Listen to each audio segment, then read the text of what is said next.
Hello everyone. मेरा नाम शिमुल है और मैं आपको साइंस पढ़ाने वाला हूँ इस through out the online lectures. ठीक है, तो साइंस स्टार्ट करने से पहले सबसे पहले हम ये जान लेते हैं साइंस होता क्या है। साइंस जो हमारे आसपास की चीज़ें हैं, जो भी चीज़ें हम देख सकते हैं, या कई सारी ऐसी भी चीज़ें जिनको हम देख भी नहीं सकते, उन सारी चीज़ों के बारे में जानकारी लेना, इसी को साइंस बोलते हैं। ठीक है, अब जैसे मेरे आसपास में पेड़ पौधे हैं, ठीक है, उसके बारे में क्या क्या हम जानकारी लेंगे। पेड़ पौधों का बिहेवियर कैसा है, पेड़ पौधे खाते पीते क्या हैं, उसके बाद वो किसके ऊपर डिपेंडेंट होते हैं, उसका फ़ायदा क्या है। तो ये सारी चीज़ों के बारे में जो हम जानकारी प्राप्त करते हैं, तो इस प्रोसेस को, ये जो प्रोसेस को कंबाइंड करके हम साइंस बोल सकते हैं। ठीक है, science is nothing but to know things. Okay, तो चैप्टर 1 स्टार्ट करने से पहले हम कुछ रूल्स फॉलो करेंगे। हम सिर्फ और सिर्फ ये सारे रूल्स सिर्फ और सिर्फ साइंस में ही लगेंगे। बाकी सारे सब्जेक्ट्स में हमें नहीं पता कि कैसे होना है, लेकिन साइंस के कुछ रूल्स हैं। सबसे पहला रूल तो ये होगा कि चैप्टर्स हम बड़े आराम से पढ़ेंगे, बहुत धीरे धीरे पढ़ेंगे, और जो भी वर्ड्स हैं, जो भी ऐसे वर्ड्स हैं जो आपको नहीं समझ में आता, जिनके बारे में आपने नहीं सुना, जो आपको लगता है कि टफ़ वर्ड्स हैं, वो सारे वर्ड्स को आपको क्या करना है, वो सारे वर्ड्स को आपको कॉपी में, हो सके तो साइंस की कॉपी में करना ये होगा कि उन वर्ड्स को लिखना है, उसका प्रोनाउंसिएशन कैसे होता है, उसका उच्चारण कैसे होता है, और उसके बाद उसका मीनिंग। ये 3 चीज़ें अगर मैं नहीं भी बोलूँगा तो भी आपको करना है।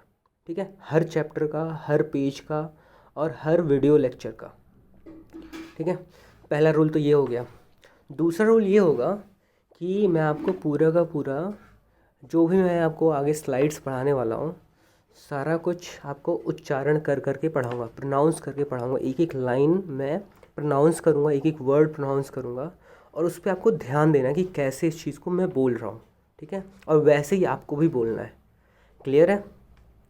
और उसके बाद लेक्चर जो मैं आपको पढ़ा रहा हूँ या बता रहा हूँ वीडियो के थ्रू, इन लेक्चर्स का आपको नोट्स बनाने हैं। नोट्स बनाने इन द सेंस कि मतलब अभी जो भी मैं आपको पढ़ा रहा हूँ, ये सारा का सारा आपकी कॉपी में, फेयर कॉपी में लिखा हुआ होना चाहिए। क्लियर है? इतना इतना करने के बाद हम जब चैप्टर कंप्लीट कर लेंगे, उसके बाद मैं आपको एक्सरसाइज दूंगा कंप्लीट करने के लिए। वो एक्सरसाइज भी आपको कंप्लीट करना है। तो कुल मिला के आपके होमवर्क क्या क्या रहेंगे? 3 चीज़ें रहेंगी। 2 चीज़ें तो रोज़ होगा। पहला तो आपको वर्ड्स और उनकी मीनिंग्स रोज़ लिखने हैं। दूसरा आपको नोट्स लिखने हैं। ठीक है, फिर तीसरा आपको जब चैप्टर कंप्लीट हो जाएगा, उसके बाद एक्सरसाइज जो दिया जाएगा, वो एक्सरसाइज कंप्लीट करना है। तो आई होप क्लियर हो गया होगा जो भी हम करने वाले हैं, ये सारी चीज़ें। ठीक है, तो पहला चैप्टर है हमारा रिप्रोडक्शन इन एनिमल्स। तो रिप्रोडक्शन इन एनिमल्स जो चैप्टर है, इसमें बहुत सारी हम चीज़ें सीखने वाले हैं। खास करके रिप्रोडक्शन मतलब होता है ना कि अपने जैसा नए तरीके का तैयार करना, नई तरीके का ऑब्जेक्ट तैयार करना, या नई तरीके का अपने जैसा कुछ स्पीशीज़ तैयार करना। जैसे पेड़ से, अगर आम का पेड़ है, आम के पेड़ से एक नया आम का पेड़ तैयार होगा, तो ये जो है रिप्रोडक्शन हो रहा है। तो एक से कई सारे तैयार हो रहे हैं, एक से 2 हो सकते हैं, एक से हो सकता है 10 हो सकते हैं। तो उन सब चीज़ों के बारे में हम डिटेल में आगे पढ़ने वाले हैं। तो शुरू करते हैं।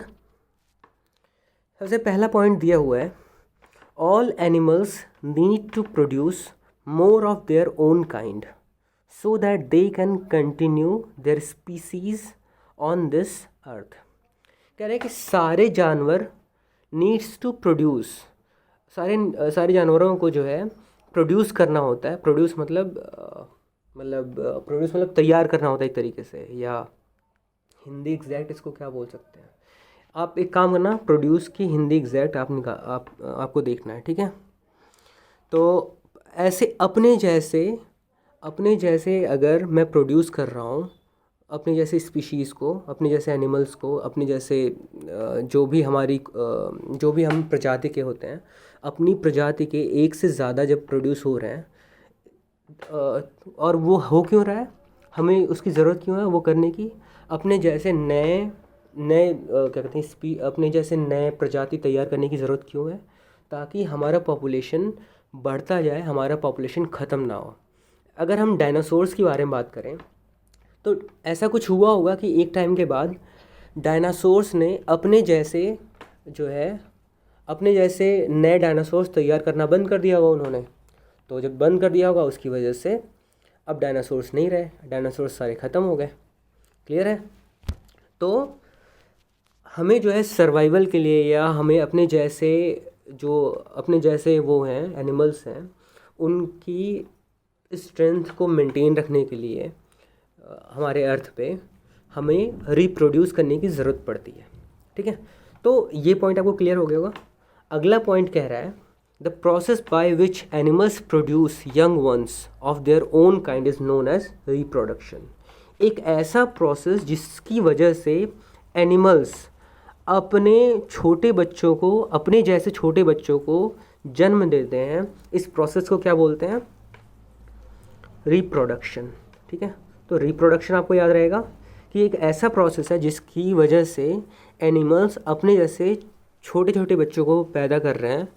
ठीक है, प्रोड्यूस कर रहे हैं, जो बड़े होने के बाद बिल्कुल उनके जैसे हो जाएंगे। ऐसे पौधों के बारे में भी आता है, लेकिन हम पौधों के बारे में अभी नहीं पढ़ रहे हैं क्योंकि हम अभी रिप्रोडक्शन इन एनिमल्स पढ़ रहे हैं। क्लियर है? आगे बढ़ते हैं। How do animals reproduce? Animals reproduce कैसे करते हैं? अपने जैसे कई सारे कैसे क्रिएट करते हैं, कैसे बनाते हैं? तो animals reproduce by 2 different ways. 2 तरीके होते हैं रिप्रोड्यूस करने का। पहला तो बाय लेइंग एग्स, और सेकेंड पॉइंट है by giving birth to young ones. तो या तो वो अंडा देगा, उससे रिप्रोड्यूस हो रहा है, या फिर वो छोटे बच्चों को जन्म दे रहा हो। तो ये 2 ही मेथड्स हैं। तीसरा मेथड अगर होगा भी तो हम अभी नहीं पढ़ेंगे उसके बारे में। क्लियर है? तो अच्छा ये बताओ, नीचे एक ये छिपकली दिया हुआ है, एक ये स्पैरो दिया हुआ है। ठीक है, तो छिपकली क्या करती है? छिपकली कैसे रिप्रोड्यूस करती है, क्या आपको पता है? तो मैं बता दे रहा हूँ। जो छिपकली होती है, जो लिजर्ड्स होते हैं, ये अंडा देते हैं, ये एग्स प्रोड्यूस करते हैं, जिससे इसी एग्स ले करके ये अपने प्रजाति को, अपनी स्पीशीज़ को बढ़ाते हैं, अपनी स्पीशीज़ की स्ट्रेंथ को बढ़ाते हैं। ठीक है, ऐसे ही बर्ड्स, खास करके ज़्यादातर जो बर्ड्स होते हैं वो सारे के सारे एग्स ले करते हैं। इसके बारे में हम आगे डिटेल में पढ़ने वाले हैं। अब देखो, ये टाइगर है, फिर ये है, क्या है ये? टर्टल है, और फिर ये बफेलो है, डॉग है। ये सारे कैसे प्रोड्यूस करते हैं, रिप्रोड्यूस कैसे करते हैं? जैसे ये जो टाइगर्स हैं, ये तो बच्चे पैदा करते हैं। टर्टल्स क्या करते हैं? ये एग्स वगैरह देते हैं। जो गाय भैंस होते हैं वो जो है छोटे बच्चों को जन्म देते हैं। जो कुत्ते होते हैं वो भी छोटे बच्चों को जन्म देते हैं। क्लियर है यहाँ तक? अब आगे बढ़ते हैं। एग लेइंग एनिमल्स के बारे में हम पढ़ेंगे। एग लेइंग एनिमल्स में सबसे पहला पॉइंट क्या कह रहा है कि animals such as bird, fish, butterfly, cockroach, ant, grasshopper, turtle and crocodile reproduce by laying eggs. तो क्या कौन कौन से एनिमल्स के बारे में बात कर रहा है? Birds, fish, butterfly, cockroach, ant, grass hopper क्या होते हैं? वो आपने देखा होगा, टिड्डे जो होते हैं वो हरी पत्तियों पे जाके चिपक जाते हैं, बिल्कुल हरे कलर के होते हैं, तो उनको कई बार डिस्टिंग्विश भी हम नहीं कर पाते हैं, उनको हम पहचान भी नहीं पाते हैं कई बार। ठीक है, टर्टल, अभी आपने ये पीछे जो इमेज था इसमें देखा, ये रहा टर्टल। ठीक है, ये रहा टर्टल। तो ये सारे क्या करते हैं? ये एग्स ले करते हैं। क्लियर है? The baby develops outside the mother's body in the egg. Egg की खास बात क्या है? जो एग ले करते हैं उनका जो बेबी होता है ना, वो एग में जब वो मदर के बॉडी से बाहर निकल जाता है एग, उसके बाद में बेबी में डेवलपमेंट होता है, उसके बाद में एग में डेवलपमेंट होता है, जो फिर आगे चल के बेबी के फॉर्म में तैयार होता है। ठीक है, तो आप ऐसा बोल सकते हो कि एग का सबसे खास बात क्या है कि इसमें जो बेबी डेवलप होता है ये मदर के बॉडी के बाहर डेवलप होता है। क्लियर है यहाँ तक? इसके बाद अगला पॉइंट कह रहा है every egg has an outer shell which protects the body inside it. तो कोई सा भी आप अंडा उठा लोगे, अंडे के ऊपर एक शेल होता है। शेल मतलब कवच एक तरीके का होता है।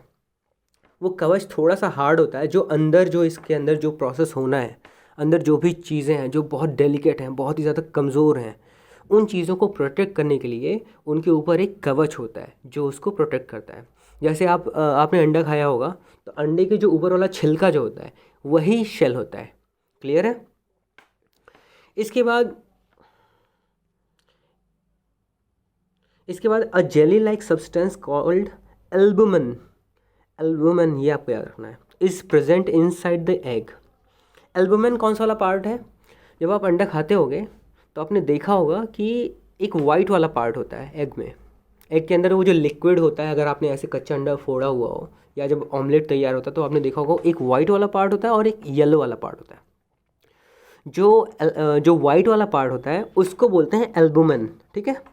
वो जेली लाइक स्ट्रक्चर होता है। आपने जेली वगैरह खाया भी होगा, इस समय जेली वाले कैंडीज़ भी आते हैं, तो वैसे जेली टाइप का होता है जो थोड़ा सा लिक्विड जैसा ही होता है, लेकिन लिक्विड से थोड़ा सा ज़्यादा, मतलब लिक्विड जैसा ही होता है, थोड़ा सा समझ लो कि पानी से थोड़ा ज़्यादा विस्कस होता है, पानी से ज़्यादा थोड़ा सा गाढ़ा होता है। ठीक है? उसके बाद कह रहा है कि within the albumin is present a yellow portion called yolk. तो जो वाइट वाला पार्ट है उसको क्या बोलना है? एल्बुमिन। और जो येलो वाला पार्ट है उसको क्या बोलना है? योक। तो ये भी आपको याद रखना है, एल्बुमिन एंड योक। अगला कह रहा है कि the yolk contains a developing baby called embryo. Embryo आपको याद रखना है। तो जो योक होता है उसके अंदर एक बेबी होता है, जो बेबी एक कुछ ऐसा कुछ होता है जो बड़ा होने के बाद जब वो डेवलप हो जाएगा तो वही बेबी का फॉर्म लेगा।